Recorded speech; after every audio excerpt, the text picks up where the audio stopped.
اهلا بكم اعزائي المشاهدين، ومباراه نادره جدا وهدف القدس الكويتي في مرمى هاني سرور جول، واحمد خليل زهره هنا المدافع بيتكلم مع بوبو كروان، وهدف لفريق القادسيه الكويتي في مرمى هاني سرور. هنشوف الركنيه مره تاني للقادسيه الكويتي، مباراه عام 77 جامعه القادسيه الكويتي ونادي الاتحاد السكندري في عام 77. واسعد بكم المعلق الرياضي خالد عبد الشفيع. بومب الراس بين الحارس هاني سرور والمدافع الايمن محيي عثمان. بيتكلم هنا بقى احمد خليل زهره مع بوبو مع سيد كروان ازاي الراجل ده يعدي وازاي يعمل الرأسية دي ويسجل جول في مرمى هاني سرور.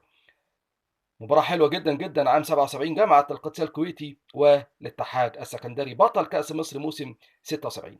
المباراة دي سنة 77. هنا الهجمة المرتدة للقدسية الكويتي، ادي بوبو وادي فيصل الدخيل، جول في مرمى هاني سرور. حلوة حلوة حلوة. فيصل الدخيل احد اهم نجوم اسيا، نجم فريق القدسية الكويتي ونجم منتخب الكويت، واللي وصل بيهم لكأس عالم في اسبانيا عام 82. المباراة دي سنة كام بقى؟ سنة 77. وما يقدرش يعمل حاجة هاني سرور في هذا الانفراد الصريح والواضح.